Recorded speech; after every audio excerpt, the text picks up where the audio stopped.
The students in the lesson today come from 2 different first grade classrooms, and there's 5 different languages represented and multiple different countries. I think from day one, I've said to them, you're so lucky you know more than one language. I think they feel that, that it is special. That would be another adjective describing him. Today's lesson was lesson 6, and the language objective had to do with using adjectives orally and in writing. Students will be able to describe animals orally and in writing using adjectives.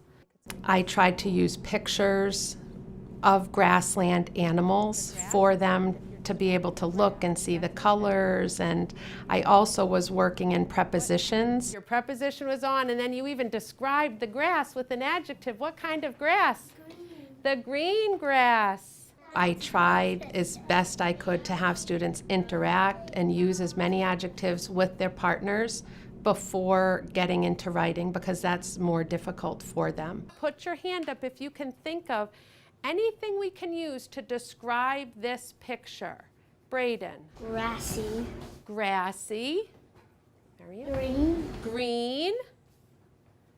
Brownish. Brownish. Cute. Cute. I try to, as much as possible, incorporate where all of the students are from. We started with the forest, which the unit starts with, which I thought was great because almost everybody can relate to the forest. So once it was related to their background knowledge, we've built from there and moved on to the other habitats. I want to get them talking and using the language. And I also want to, especially in writing, use sentence frames even for longer writing assignments. If it's a paragraph, maybe they might need a little bit more support. So I'm going to add in my adjectives again. There is a green, jumping. Writing is something that I feel can be easily differentiated. So today I did give them sentence frames so that they could build from a simple sentence to a complex sentence and feel successful.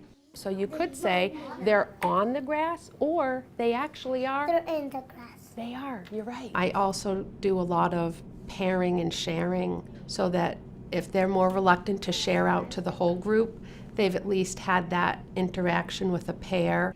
What does an adjective do? Do you remember? Describes animals? Yeah. I tried to do some formative assessments, which are actually listed in the model curriculum unit, which is great. Like today when we were warming up, and they weren't grasping it as quickly as I was hoping. So I think you've got to be flexible enough to slow down and see, is the comprehension breaking down? And if it is, stop, reassess before you move on. What would I write on my blank? Grasshopper. What animal do I have? Grasshopper. Grasshopper. When students are sharing, I've tried to build in what can you say to somebody if they're not sharing. And I heard one of the students say to another one, now it's your turn. And that's one of the things we've practiced. Take a look at what animals you see in the very first picture. Alex, what do you see? Tigers. You see tigers. Mariam, what do you see? Giraffe. In the very first picture. A tiger. Yes. Braden, what do you see? Lion. A lion? So we've got to figure out, is this a lion or a tiger?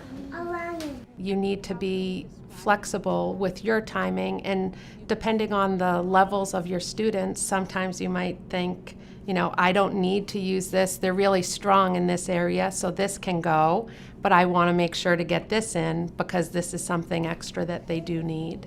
What color is this bison? Brown. One of the things that I try to do to make sure that everybody understands the direction is ask the students, can you give me a thumbs up if you understand the directions? Give me a thumbs up if you think, I remember what an adjective is. I'm lucky enough to be able to go into the students' first grade classrooms during the week, and the 2 teachers are phenomenal that I work with, and I've used the collaboration tool from the model curriculum unit, you can create sentence frames from that collaboration Would some tool. animals You like can to have focus a lot in of on grass? key content vocabulary with that collaboration tool. Would some animals like to have a lot of grass? Yeah. And I share the writing of the students with the classroom teachers as well as the parents. So the teachers get to see what they're doing with me, and I get to see when I go into the classroom what they're doing there. How can you describe that buffalo? What? On the grass. You're on the grass. Green. It's green. The grass is green if you're describing the grass. That's okay. What color are the buffalo? Brown. They're brown.